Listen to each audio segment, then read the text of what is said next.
За сайн бацхан уу та бүхэндээ энэ өдрийн мэндийг хүргэе.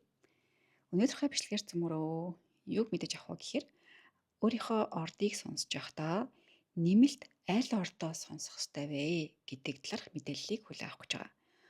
Одоо ингээд суулган зурхаа оруулаад мэдээлэл оруулж байхдаа 12 ордуудаа өөрийнхөө нарны орд, сарны орд, мандалт ордороо сонсоорой. За тэгээд нэмээд ямар орд дээрчин 3 буюу түүнээс дээш гариг энерги мэдээлэл их байна. Тэр ордыгоо давхар сонсоорой гэж зөвлөдөг байгаа. Тэгэхээр одоо цөмөөрөө яг юу яриад байгаа юм бэ? Энийг яаж ойлгох юм бэ гэдгийг хүлээн авч одоо сурцгаая.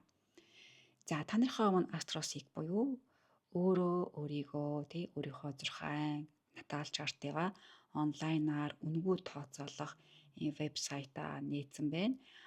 Өмнө нь үзчихсэн хүмүүс мэн мэдж байгаа тийм ээ. Энийг яаж хийхээ, яаж өөрийгөө тооцоолохоо мэдэхгүй байгаа шинээр үзэж байгаа хүмүүстээ би энэ талаарх мэдээллийг яг энэ бичлэгнийхаа доор холбогдох линкийг холбоосын үлдээж нэ. Та нар маань тэндээс тэгээд үзээд яаж ингэж өөрийгөө тооцоолж ордуудаа мэдэж авах вэ гэдэг талаарх мэдээлэлээ хүлээн аваарай. За одоо ингээд би энэ мэдээллийг оруулчихсан байна. 13-ны өдөр 1 сард 2001 он 11 AM-ээс төрсөн он байна. За тэгээд дархан хотыгоо сонгосон байгаа. Энд ингээд координатыг сонгоод оруулчихсан байна. Яагаад энийг ингэж заавал дархныг онцолж байгаа вэ гэхээр координат нь 3 өөр янзаар гарч ирж байгаа учраас энэ координатыг сонгоорой гэдгийг одоо зөвлөж байгаа гэсэн үг. За доошлууллаа. Ингээд натал чарт буюу энэ хүний маань тэгээ энэ он сард төрсэн, энэ цагт төрсэн хүний тэнгэрийн зураг нь гараад ирлээ.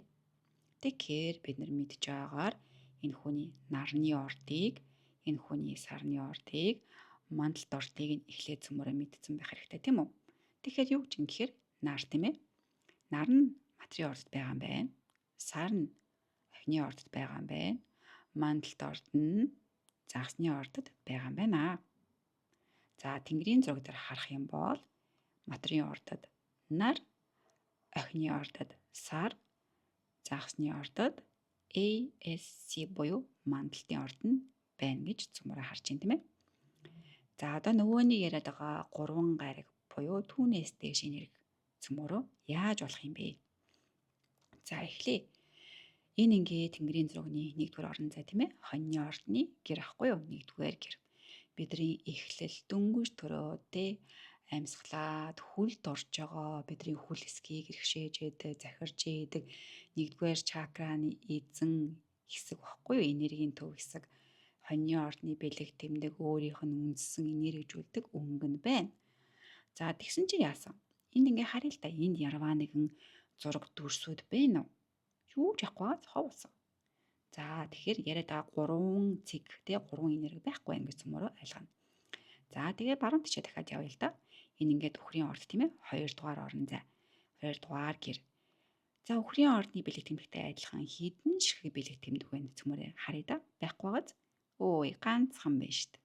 Тэгэхээр 3 биш ганцхан байна. За дараагийнх нь явъя. Ихрийн орд байна тийм ээ энэ. Ихрийн ордны дүрс зураг нь шүү дээ. Ихрийн ордтой адилхан дүрс зураг хэд байна? Ганцхан байна. За 3 хүрсэнгүү. Яг ингээд цөмөрөө өөрийнхөө натаал чарт дээр хайлаа энэ даалга энд ганц энд 2 байна тийм ээ. Охины ордод 2 байна. За энд ингээ 2 байна. Хилэнцгийн ордод тийм үү? За тэгээд энэ тараа нумын ордод дахиад 2 3 яв хүрэхгүй байгаад юм тийм ээ. За материйн орд руу ирсэн чинь материйн ордны зурагтай адилхан 2 зураг байна. Байдаггүй. За тэгсэн чи ийшээ ирсэн чи хүүхийн дараа 4 ширхэг адилхан зураг байна шүү дээ. За юуны зураг вэ гэхээр хумхын ордны бэлэг тэмдэг дүрс байгаа байхгүй юу? За яг энэ чинь л за нөгөө яриад байгаа 3 буюу түүнээс дээш гариг буюу энергиуд энд байна. Одоо энэ ордыгоо сонсорой л гэдэг юм. Яагаад сонсох вэ гэхээр одоо энэ хумхын орд чинь хүчтэй байна.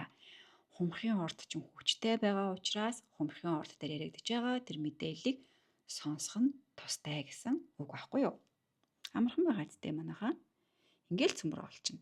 Натаал чарт дээр 3 буюу түүнээс дээш байгаа Ямар гариг энергиуд байна? Тэр ортыгоо мэдэж аваад тэр ордоо давхар сонсноо. Энэ ингээд нөлөөлөлтөй идэвхтэй байгаа. Ялангуяа энэ чартер бол маш энерги нөлөөлөл сайтай байгаа. Учир нь энэ ингээд өөрөө Тэнгэрийн бан гариг мэн тийм ээ. Тэнгэрийн хаан байна. Тэнгэрийн хааны маань одоо иргшээдэг орд нь өөрөө хумхын орд ахгүй юу? Тэгэхээр энийг яаж ойлгох юм? Тэнгэрийн хааны энерги бүр маш хүчтэй, хумхын ордны энерги маш хүчтэй даабулцсан байгаа гэж ойлгоно.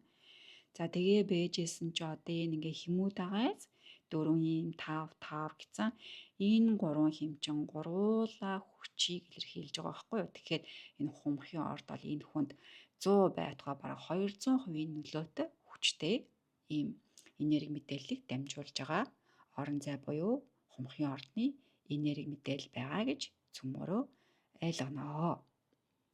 За ингээд болчлоо цөмөрөө. Ойлгомжтой байгаа байх гэж маш их найдаж байна. За тэгээд бодохгүй дараагийн бичлэгээр иргэн уулзгаая. Дараагийн бичлэгээр за тийм ээ. За тэгээд төр зур баяртай. Баярлаа.